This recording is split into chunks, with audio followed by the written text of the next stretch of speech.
Welcome back to another bonus episode of Enlightened Empaths. Today, we're very excited to welcome Rod Bice. Rod grew up in Florida with his mother's 6 siblings and several cousins, a grandmother who was half Seminole Indian and half English, and a German grandfather.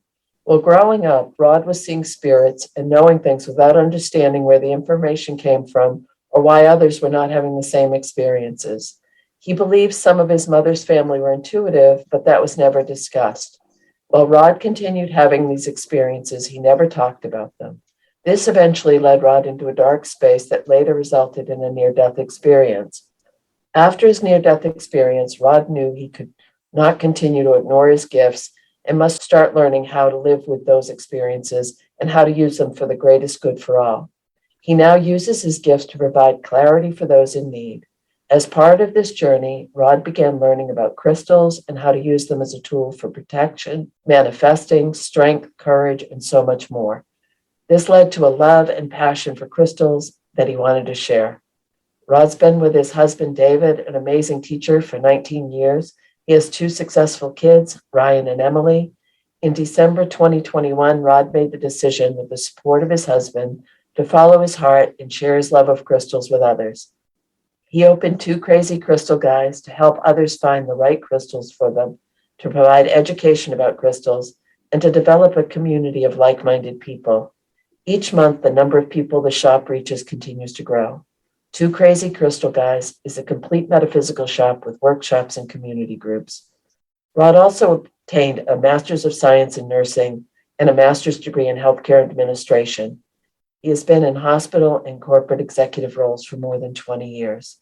Welcome, Rod. We're so glad you're here with us today. Thank you. Thank you for having me. I'm excited to talk to you guys about crystals. And we're really excited to have you here, too, because you are the epitome of stepping from a very structured world into one that's a little more free fall. So you have that whole science background, that corporate background, and yet you've embraced your intuition and your work of service, not only through your store and through crystals, but through just the way you interact with people on a daily basis. So could you share a tiny bit about how you made that step out into your real world? Like you had mentioned in my bio, I always knew that there was something going on out there that I just needed to figure out what that was and why I was feeling it. No one else was. I had this, like you said, through my entire life. It kind of went down or decreased the amount of intuition, spirits, and stuff like that as I got a little bit older. But then I always had those feelings. And working in the corporate world and healthcare, I always knew that I wanted to help people. And by making the transition from this corporate world into the metaphysical world, I'm still helping people, just in a different way. Working in the corporate world, you really didn't talk about being a medium, a psychic. I had crystals all over my desk, and people would ask about it, but they would never go too far into it. Towards the end of my healthcare career, people did start coming to me and saying, what crystal can I use for this? What crystal can I use for this? If someone was having a bad day at work, I would pull a crystal off my desk and go put it on their desk and say, just let it sit here today. And they would bring it back to me at the end of the day and say, wow, I can't believe the difference it's made in my day. That's so scary to do those first times, though, is to share that crystal with a non-crystal lover. So yeah. I'm really glad you share that with other people, because I think the more we do that, the more people are going to get into crystals. What was your first encounter with a crystal friend? When did you go, oh, this is a world for me? So I actually listened to a podcast, and I think it was an old podcast between you and Deb and Joel. You were talking about crystals, and I was very interested in them. And I think you guys had mentioned if you were on an island, what would be the crystals that you would take? And it was amethyst, clear quartz, rose quartz. I was living in Dallas at the time, so I went and found a crystal shop, and I bought all the ones that you guys had mentioned. And then Samantha, you did a podcast about crystals for zodiac signs. So I wrote all those down and I went out and found all those. Not really understanding about the energy of the crystals and stuff like that. I was in one of the shops and the lady said, rub your hands together really, really hard, clear off that energy, and then pick up that crystal and see what you feel. And that made a huge difference for me. I still actually carry my very first crystals in my pocket with me every day. Oh, that gives me chills. Okay, what are they?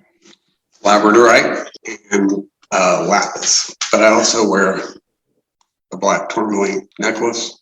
Nice. So yeah. So when I first heard about your love of crystals and you were opening this store, I envisioned like a small online store to start out because it's during COVID and the lock, And then I go to your website and I was like, holy cow, this guy is amazing. Like your collection is astounding. And you just, I don't know. I ordered some crystals from you and the energy coming off from them was absolutely fantastic. And I just was like, wow, like Rod's, I've always known you're an amazing person, but you have surrounded yourself with the elite of crystal friends. Yeah. I just think it's such a leap of faith to take a passion that you have and leave a damn good career, with solid benefits, solid everything. You the whole marathon track is in front of you and say, nope, I'm just going to do this. And the fact that your husband is supporting you, that's huge. Because a lot of people I know come home with their crystal finds and their partners are like, how much did that cost? Yeah. Well, and initially that was kind of our interaction when I would start bringing home crystals, but then he started feeling the energy of the crystals as well. So he was beginning to understand how useful they were, how when you place them around your different parts of your house, that energy that comes from them. So he started to understand as well. I get a lot of my crystals from collections. I buy collections. And my last big collection was from a 94-year-old man who had been collecting for oldest newspaper I found was 1968. And the lady said, you're going to need a trailer when you come. And I was like, holy crap, because normally the back of my truck will work fine.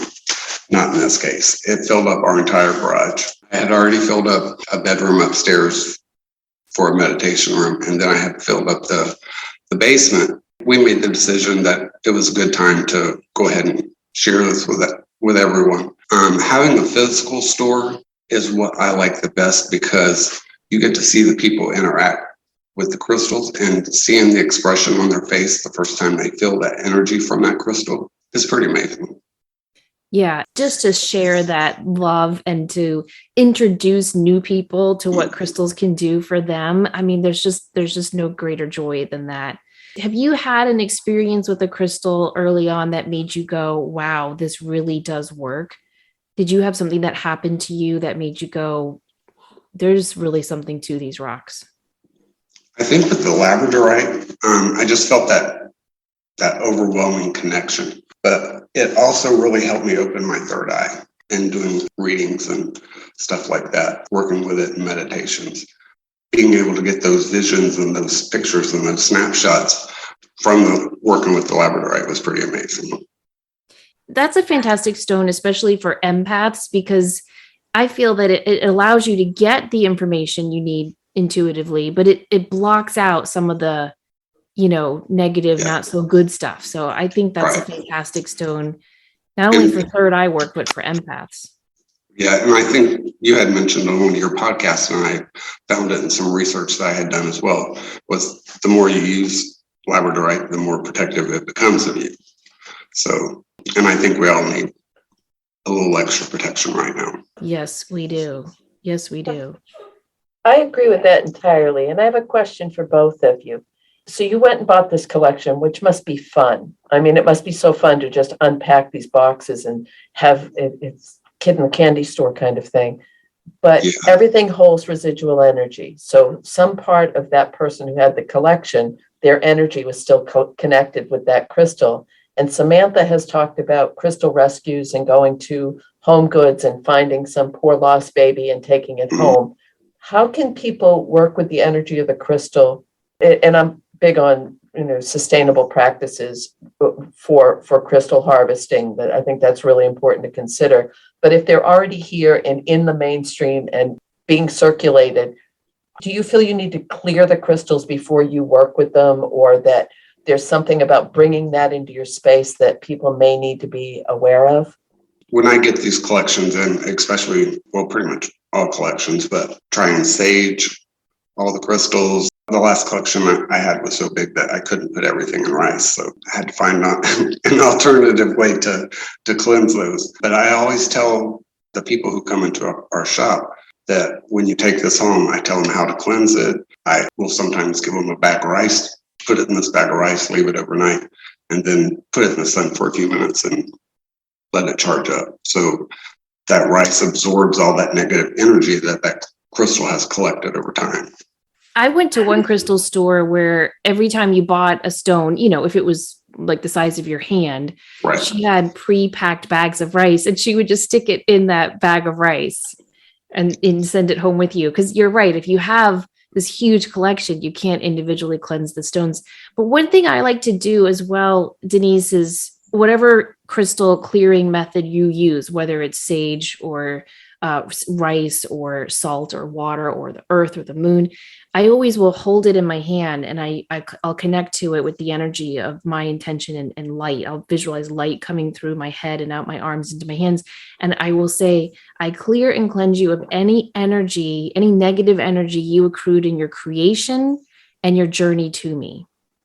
And I feel like, once I visualize that light going through me and then into the crystal, and I say those words of intent, I think that helps too. See, and that's why I love that you're both doing this together, because you get the crystals in a way. I love them. They're beautiful. I can feel the vibration. You both feel it in your soul. You have such a strong connection with the energies of the crystals. Some people get that from animals or from literature or something else. You can just feel it emanating off of both of you, which is I think that's fun as hell. I really do. Rod, you must be in Mecca, just sitting in that room full of crystals in your shop with all of that beautiful juju and energy around all the time. Yeah, it's pretty amazing if your day started off bad and then I walk into the shop, it just immediately, I just feel like all that pressure is gone. The energy in here, and our customers tell us this all the time, it feels so good in here. And it does make you feel good as well. When you get that positive feedback, there's nothing like that. Yeah. What is one of your favorite crystals that you're working with right now? Like, do you have a new crystal that you started working with? So another favorite, not necessarily new, but lepidolite. My son bought me a lepidolite egg when I first started getting into crystals. He's into crystals as well. That lepidolite egg is like my best friend. He's on my nightstand. Most of the time he's in the bed. When I get ready to go to bed, I'll just take it off the nightstand and hold it in my hand and sleep with it during the night. The qualities of helping with that anxiety and depression and all of those other feelings that you don't want, it really soothes those. Yeah, it really does. That is the stone of inner peace for sure. Isn't it fun when you get to introduce your kids to crystals and see what they're drawn to? Like, my kids love crystals that I particularly were not drawn to. Like, one loves K2 stone. Can't get enough of K2 stone. Yep. Another one loves cherry quartz, which to me is kind of man-made. So I'm like, I don't know about that. Another one loves Kambaba jasper. I just think it's so cool the way they're drawn to different things than we are, and to see the way they resonate with it. Do you find that? Yeah, my son is really drawn to septarium. Love that stone. Yeah, he loves the look, he loves the feel, the energy. Him and I were actually in a crystal shop, and it was my first experience with Shungite. And I picked up a 110 millimeter spear and held it in my hand and had the most amazing feelings from it. Both my arms, I had vibration going up both my arms, could feel it going right in through my whole body. And so I set it down and I told my son, I said, Ryan, rub your hands together really good and pick up this crystal. And he picked it up and his eyes got so big, he was like, I've never felt this before. He really liked Shungite as well. Have you made Shungite water? Okay, I just bought like the little bag of Shungites that you're supposed to. I haven't done it yet. What do you think about Shungite water? I like it. It's amazing if you taste that water before you put it into the Shungite. And then as soon as you put the Shungite in, if you take a drink, that water tastes completely different. The amount of filtering that crystal does in just seconds is amazing. Wow. Yeah, I definitely need to do it. I've had it in my kitchen for like 2 weeks, and I haven't done the process you need to go through. But everything I've read and studied about it says it's amazing for your energy, for your protection, for your aura. Yeah. So if anyone's listening, going, "What the heck are they talking about?" Just Google Shungite water, and you'll find out all you. They do make bottles that have the Shungite. It's actually not in the water; it's right under the water, but it does this. It has the same effect. Yeah. Yeah.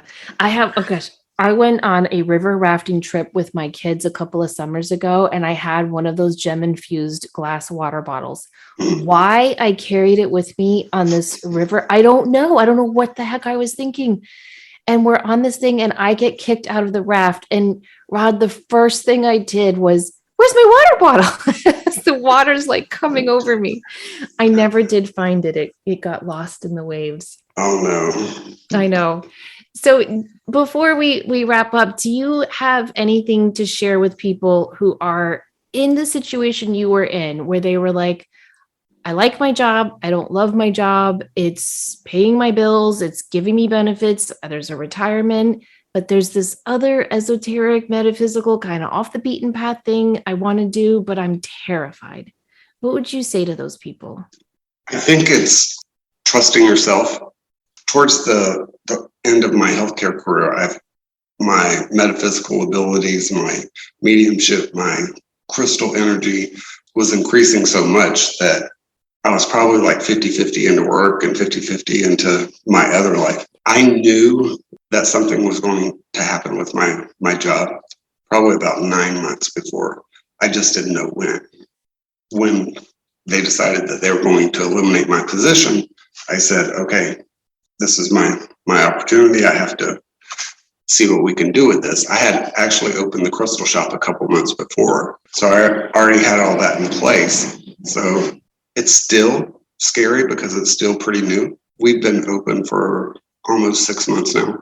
We have our good times, our bad times, but each month, like Denise had mentioned, we are seeing more and more customers come in, new customers, repeat customers, and then everyone is just asking about, how can we learn more about the crystals? How can we learn more about intuition? Where's a safe space for us to come and talk? So we're developing all that here within the shop. We've had one intro to crystal class that I partnered with a graduate from Hibiscus Moon. We're starting a meditation group May 16th, which is the flower moon. So our crystal for that is ruby and fuchsite, and the fuchsite represents the green grass, and the rubies coming are the buds of flowers coming out. And then we're doing a community group May 17th. I kind of want to get a feeling for the group first to see what they want to learn before we go to the next steps. But it's still a safe space for people to learn from each other. They can say how, what's happening to them and not be judged. So that's our goal. That is so beautiful to see the way you're growing along with your customers and offering them this safe place. I love that. I find teaching crystal classes personally kind of overwhelming because I just want to talk about the rocks. So, and there's so much, it's like, where do you focus? Where do you narrow down? So I love that you're doing that, and that you have a partner who can maybe keep you in check. Lord knows I need someone to keep me in check and say, "Samantha, move along." Yeah. She get me back on track because I'll get going on a crystal and talking about a crystal and how it works and what it's done for me. And I have to throw in one other part to this as well. You're in a part of the country that this isn't maybe as, you're in the Midwest. And I mean that with love and compassion, because you've put yourself out there with this new thing. And when you're talking about building community, I feel like a big part of your work is to reach out to those people who are very curious, who are wondering, who may have never been into a metaphysical shop, and you're offering this safe space. So offering these classes in community is expanding that, but it's also really important for anyone listening to say, well, I can't do that because I live here or I live here. Was that any factor in your decision to have a brick and mortar versus an online store as far as the demographics of where you live? The reason for the brick and mortar store was that personal connection with our customers. And if you just have an online store, you kind of miss that piece. You can't really find out what the person's really looking for in a way that will help them with whatever they're experiencing right now, or goals or manifestation that they want to do. So that was the reason for the brick and mortar store. You do have the online store, which is I do. nice. The listeners can go to Two Crazy Crystal Guy. Give the exact website. It's the number 2, crazycrystalguys.com. .com. Okay, so the number 2. All right, we'll put that in the show notes as well and on our social media pages. When I first went to your store, I don't know if you remember, I emailed you and I said, "Who's your photographer? Those are such great photos." Yeah. And you were like, me? Yeah. So, I mean, right out from the gate, you just had such a professional, wonderful feel to all of the crystals that you present. How's your mediumship going? Are you giving readings? I am doing readings, and they're increasing like crazy. I do them here at the shop, so I either do them before I open or after I close, because the energy here is so much better than at my house.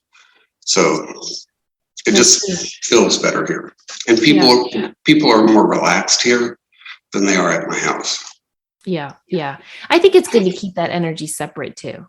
Yeah. I agree. So can people reach out to you for distant readings, or are you only doing them in person? I do both. Okay. Yep. If you go to the website, to crazycrystalguys.com, there's a contact information. So you can just send a message through there. There's our phone numbers on there as well, so you can call us or text us. Okay, fantastic. How has your family reacted to that aspect of your work?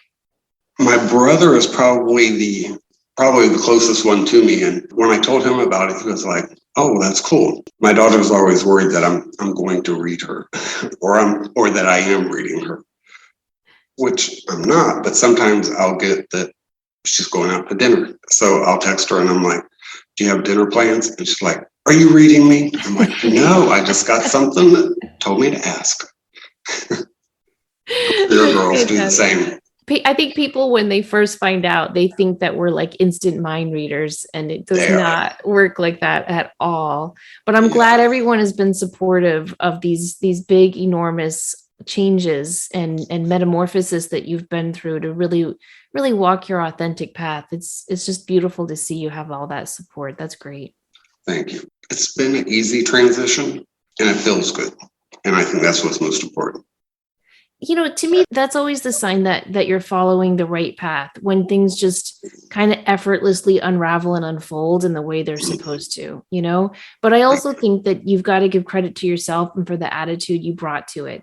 Because for most people, when their position is made obsolete, that sends them into a tunnel of despair. And you were like, "Nope, this is my sign that I'm going to open up Two Crazy Crystal Guys, and I'm going to do it. I'm going to follow my dream and my path." And I think when the universe and our guides see us acting that way, they're like, "Hey, this guy's really on board. Let's give him even more to help him out." Yeah. And when my position was eliminated, I found a fortune that says, "Your future is bright." And it just fell out of my bag. And I'm like, "Well, where did this come from?" And then I had gone to the gym and I saw 2:22 in 22 seconds. And I'm like, okay, I'm on the right path here. So that's fantastic. Yeah. Wow. Any questions before we wrap up, Denise? No, I just want to say thank you so much, Rod, because you walk the talk. You're following your heart and your passion, but you also hold space for people beautifully. And I think anyone that is lucky enough to work with you or come into your shop or visit your website, twocrazycrystalguys.com, is really in for a treat. So thank you very much for doing this with us. Thank you both for having me on your show and doing the bonus episode with me. It's always an honor to talk to both of you. Oh, same with you. We're so glad that we know you and that we're getting a chance to share your work with listeners. So once again, it's twocrazycrystalguys.com, and we'll post that in the show notes and on our social media pages. We really hope that you go onto his store online and support his beautiful work. It would mean a lot to all of us. Thank you guys so much. We hope you enjoyed this show. Please remember, as always, to show up, do great work, and share your light. Take care.